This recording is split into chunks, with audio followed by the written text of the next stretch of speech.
Hi everybody, I'm Alexis Barad-Cutler and I am the founder of Not Safe for Mom Group, which is a community for moms where we talk about the grittier sides of the motherhood experience and where we try to normalize some of the more taboo topics of motherhood, and in doing that we try to release some of the self-judgment that often comes when we talk about these kinds of topics. And today's topic really resonated with me because I think that it's one that we need to talk about more and that it's something that we should have more conversations about, and I think it's going to resonate with a lot of you guys as well, and that is relationships after baby. Now, this may be a little spoiler alert for you guys. I hope no one goes running from the room, but when you have a baby, it can pose some unexpected challenges on your relationship. So sorry. And yes, it's, while having a baby is really romantic and magical and people buy you little dude onesies and you get to fantasize about what life will be like as #family of 3, it's also super, super stressful, especially in those first few weeks postpartum. And you're gonna need to work out that stress with somebody. And that somebody is oftentimes the partner, that your partner. And so that's kind of problematic, right? The person that you need the most is often the person that you're gonna have some problems with. And luckily, relationship problems after baby is a universal thing. You're not alone. And in my community, in Not Safe for Mom Group, this is maybe the #1 thing that women post about or vent about, really. And I get messages all the time about people having problems communicating with their partners after baby. And one of my key beliefs in running this community is about the power of sharing feelings and the power of venting. But when we have the opportunity to come up with some solutions to challenges, especially when we have an expert on hand, like we do today, I think it's extremely valuable and that we're so lucky because today we have Dr. Alexandra Sacks to lead us through some solutions to our biggest challenges when it comes to relationships after baby. So Dr. Sacks, hello. Thank you so much for having me here. I wanted to first tell people a little bit about you, although probably everybody knows who you are. She's one of the top reproductive psychiatrists in New York City, and she's helped lead so many women through their relationship struggles post-baby. And she's also the leading expert on matrescence, which is the idea that becoming a mother is a process, and it's a transition that can be as transformative and demanding and overwhelming as adolescence, which is a really, really cool concept. And I love everything that you talk about when it comes to matrescence, and she has an amazing Instagram that everyone needs to check out.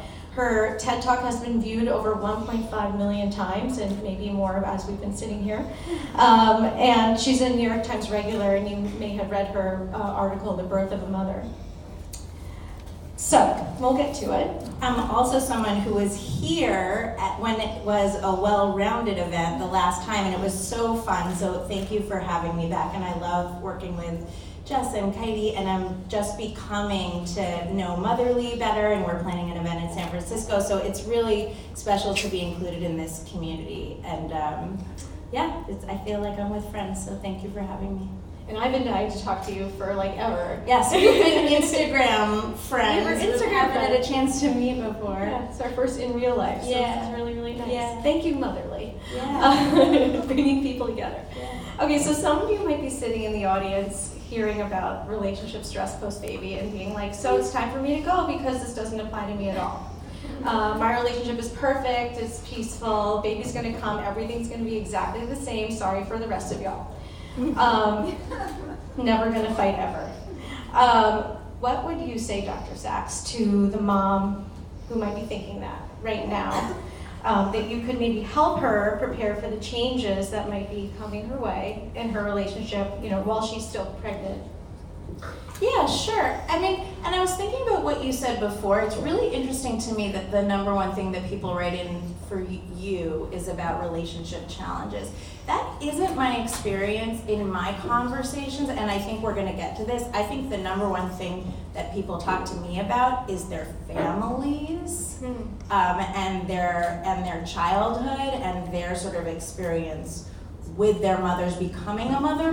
But this, I think, speaks to the connecting point, which is that you're becoming a new you when you have a baby, and you don't know what it's going to be like, and you don't want to know what it's going to be like if you're a mother of 3 and you're having your 4th. I think each experience is quite transformative. It's just so powerful to bring a human into the world and encounter that emotionally and physically if you're giving birth, or not, even if you're not giving birth.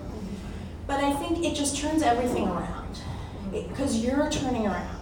So anyone who you're closely connected with, there's going to be kind of an intensity in that bond. So if the first person you lean on with your fears and your dependencies and your vulnerabilities and your anger and your anxiety is your partner, then it's going to go there. If it's your mother, then it's going to go there. You know, and if it's really hard for you to lean on anyone, then it's going to go everywhere, and maybe even inside into depression.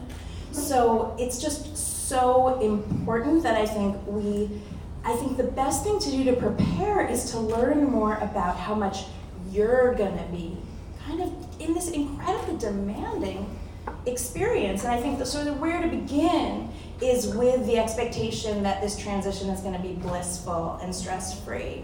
I wouldn't say that I see that every relationship is stressed by having a baby.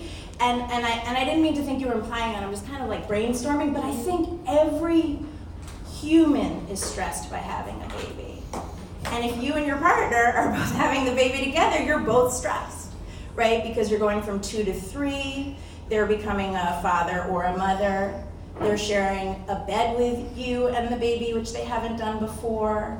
They're getting financial demands that are totally new. They're being looked at as a father or as a partner or as a mother. You know, it's intense for them too. It's not just intense because if you're giving birth, it's your physical and hormonal experience. So I just think it's intense everywhere, and I think that certainly stresses the relationship. If you're in the relationship, right? But it's like it stresses all relationships. So I think the first thing you can do to prepare is become interested and educated in the things that I guess are going to be other than happy. And happiness and joy will hopefully be a part of everyone's experience too, but there's more than that. There's more than that comes in the transition. So I'm trying to get more information and education out there about how women change through this transition. And I think for people kind of not feeling guilty and ashamed and not punishing themselves for their own emotional turmoil, ups and downs, it will help them be a better partner, be a better daughter, be a better friend, because they're not going to be mad at themselves for being like not composed, you know, not happy all the time, not picture perfect. And then, sure, I think going into your relationship, there are so many specific things to talk about with your partner. Yeah. So would you like to get into those? We're going to go there. We're going to go into brass tacks, I'm sure. Yes. So within the comments that I get from women about the stresses on their relationship, one of the big hitters is the mental load and the amount of work that ends up falling on a woman's shoulders, especially in the first few weeks postpartum. And what I hear from my moms is, you know, they go into having a baby with this plan that everything's going to be 50-50, split down the middle, and that is what everyone intends on doing. Right. But then the baby comes and it's triage mode, and we're grasping at straws, and you're doing whatever you can do to survive. And what happens is this breakdown, right, of communication, where mom is saying, I need this, but she's not really communicating, I need this, and dad is hearing, but he's not really hearing, and then the baby is being fed and cared for, or maybe breastfed by mom, and then by default, she might be the only person who can now put baby down, or, you know, calm baby down, and then they get into this pattern of like, well, now she's the only one who knows how to calm baby down, and then maybe dad becomes obsolete, and then you sort of lost your partner. And so what I would love to know, in your opinion, is what are some tactical ways that you can get your partner to really be your partner? Yeah, sure. So thank you, and I really appreciate keeping things practical, and because I get excited about the theories behind this stuff. We want to make sure that people feel like they have tools, and because I think that helps people feel less afraid. So I would sort of organize this into different categories, and I think this goes back to your first question about how to prepare. So I think having a baby is going to change your and your partner's life in several categories. So we talked about them before: financial, sexual, social, in terms of how you spend your free time and interact with other friends, and like, what do we call the last category? Things like sleep, and the things that happen in the middle of the night around sharing the load. Maybe that's time. I mean, the other thing about time is like, and this is a huge part of the emotional mental load discussion, time factors into just like time cleaning bottles, time changing diapers. It's not just how time interrupts sleep. It's how it, like, with Laundry, yeah. It's so maybe like there's like time in the domestic sphere, because that's also complicated. Let's say you're comfortable being someone who enjoys cooking, and so you cook and your partner cleans. What happens when you're breastfeeding and your partner still expects you to cook? And they're like, I clean. But you're like, okay, but now I breastfeed, so who's gonna cook? You know? So I think really discussing all of these categories when you're pregnant, and I know like the new moms, do not feel like it's too late, but I think it's great to do when you're pregnant, because I think the people for whom it hits like a truck, the people who I think would say that's not going to happen to us, I think you may be falling into some of the idealization of how having a baby just like makes everything better, or it's just like such a net good in your relationship that like your partner loves you and they want to have a child too, so you'll both just figure it out. I think that's a little bit unrealistic in terms of how, when you're put on the spot and you both are being pressed not only for sleep and for time, but just like you're both scared about how to keep this tiny human alive, I think different parts of you will come out that will put tension on the relationship that are kind of new. So I would say it's worth preparing no matter how strong your relationship is, no matter how much it's 50-50. And I think you do need to talk about all these areas. So financial, if you're stopping working and you're giving up your salary, how is the money gonna work? Are you gonna get an allowance from your partner? I mean, that's a huge shift in the power dynamic that can rapidly lead to resentment. Things like, what's this on the credit card? Oh, that's for my shampoo. Why do you need to spend $30 on shampoo? I mean, it's like you're an adult. You've been working and paying for things that are private and important to you your whole life, but if you give up your salary, now you have to talk about those things with your partner, and that's a huge shift. So if your financial situation is changing, which for most people it does, not because most women give up their salaries, but just because babies are expensive, how are you going to sort that out in terms of the way that you kind of negotiate that together? Sexual, and we'll probably get to this. Should I table that for our next question, or go there? I might be able to like bring in a little bit of it here. Yeah, I mean, sexual, like, you're going to have less sex in the immediate aftermath of having a baby. That's just like what happens to the body, and it's not everyone wants to have less sex during pregnancy or ultimately new motherhood, but for a while. And so to articulate how is that gonna impact us? Just like maybe for you, financial stress is not a big deal because you make your living, your partner makes their living, you pay the bills. But maybe you have sex once a week and that keeps things in flow. What happens when you're not having sex once a week? And you're not gonna know, right? You're not gonna know until it happens, but being able to just like say that and not feel embarrassed and be like, how much of that is a bonding thing for us? How much of that is a stress reliever for us? Like, what might that feel like? I think other opportunities for bonding that are just kind of invisible in your relationship, like, you know, coming home at the end of the day and having dinner together and saying, how was your day? if you're tag team taking care of the baby, you may not have time to sit with your partner and say, how was your day? And all of a sudden, like, the basic fundamental way that you connect and feel emotionally connected disappears, not because you've stopped loving each other and stopped caring about each other's days, but you're so busy tag teaming with a baby. Yeah. And like maybe you haven't gone to the bathroom all day, and so your partner comes home, you say, please take the baby, and all of a sudden there are 3 weeks and you haven't asked, how was your day? You know, these are the things that make people feel disconnected and change at all, you know, relationships that are imbalanced, that are working. You're not wrong to think that your relationship's in a good place if you're not worried about this. It's just, it's things are gonna change in unexpected ways. I could go on and on. There's categories of family and visitors, this issue of time and domestic stuff. I think, but it's also important that we think about how do we get our partners to engage in some of the heavy lifting, too, you know, especially if they're the ones at work and we're at home. And you know, they go back to work and they have this very full life.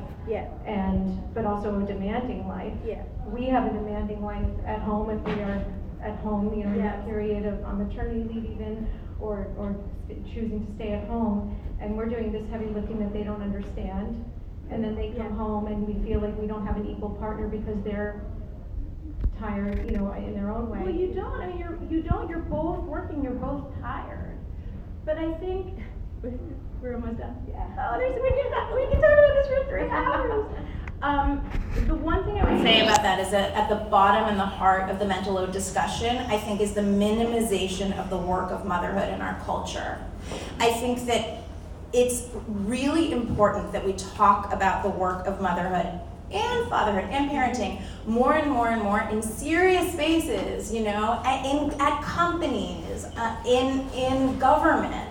Because I think it's a misunderstanding that the working, not stay-at-home partners have, that you're not at a job. You are at a job. Taking care of an infant is a grueling job. All-consuming job. Yeah. Before we go, I really think we need to talk a little bit more about sex because it's a huge one, and I don't want to leave you without it. So, you know, there's this huge breakdown, again, in terms of communication around sex, and nobody wants to talk about it, but it's so awkward, and there's a lot of feelings. After the 6-week mark, you get this magical go-ahead that it's time, you know, all systems go, but there's no system go for many of us. And that can be very contentious for a couple and problematic. How do we do better at communicating around, you know, this topic so we're all on the same page? Yeah, sure. I mean, I think important is what I mentioned before, like just anticipating what it's going to feel like to have less sex. And you can't know, but just like sort of heads up when we have less sex, like, is that going to be hard for you? You know, because maybe your partner says like, no, it's not, or maybe whatever they say. Like, I think I like to be very specific about this because I feel like as a physician, it's really important to not be ashamed. I think it's important to talk about masturbation and giving your partner permission and encouragement to have sexual release if you're not having intimacy together. I think it's important to talk about other ways that you can touch and be together if you don't want to have penetration. I think it's important to think about, Esther Perel taught me this when we... Love her. Yeah, I love her too.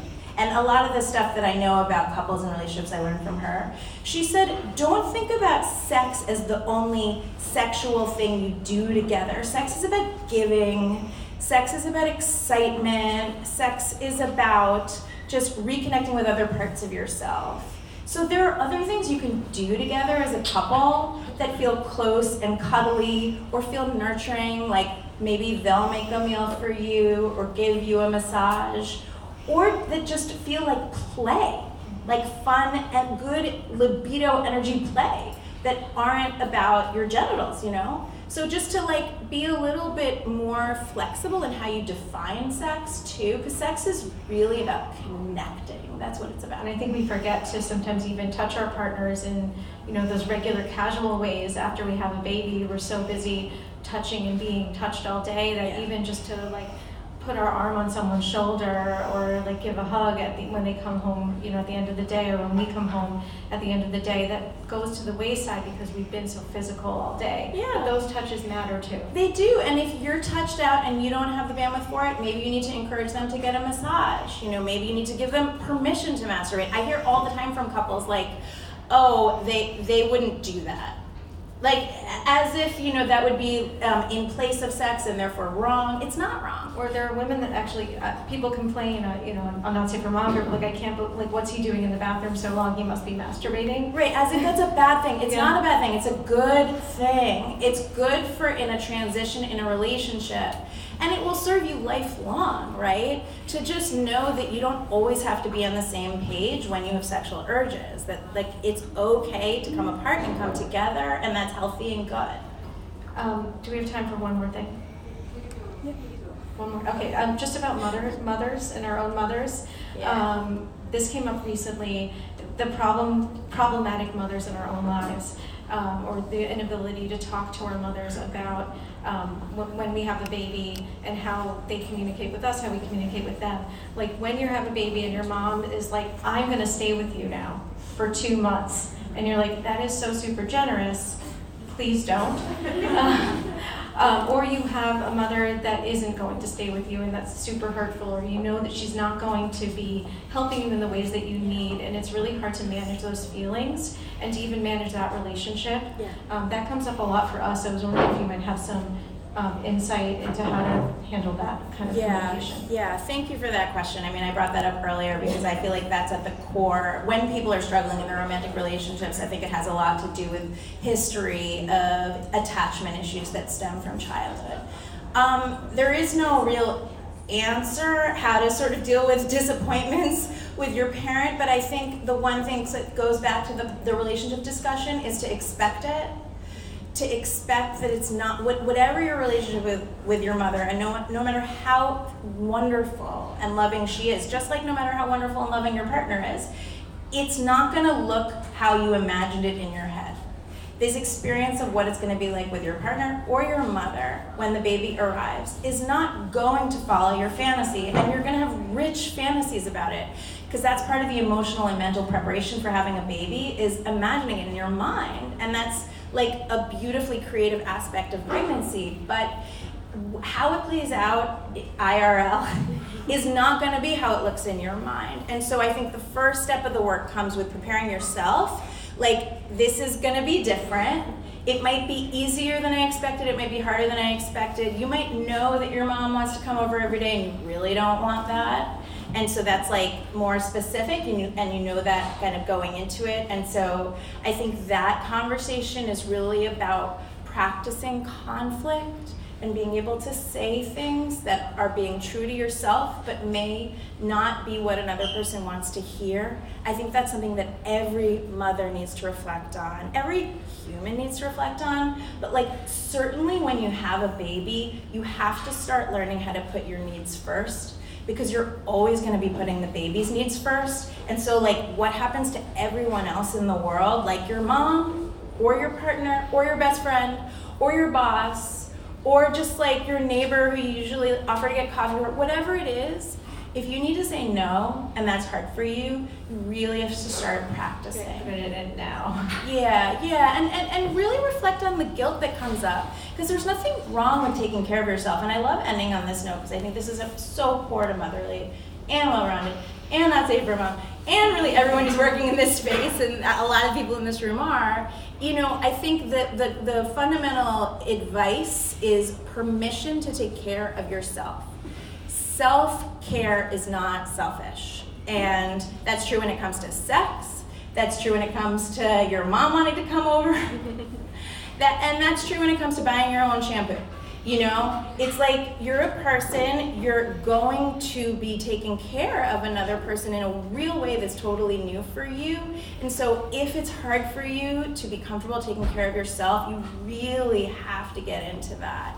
And I think it's, it's out there that there's shame around this, and I don't think that's anyone's fault. I think that's because the culture engenders that somehow being attached to being a nurturing mother is being all giving, but that's just not being possible. a martyr. Yeah, being a martyr or being a robot. I mean, it's just not possible for us to cut off our needs. You know, you will need to leave your baby crying to go to the bathroom at some point, because like, you're a human being, you have to go to the bathroom.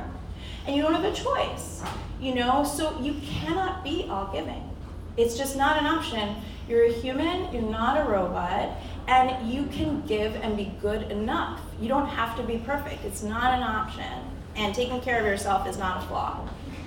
Well, that self-care is not selfish. Thank you so much, Dr. Sacks. Thank you so for great having talking me. to you. Thanks for all these great helpful.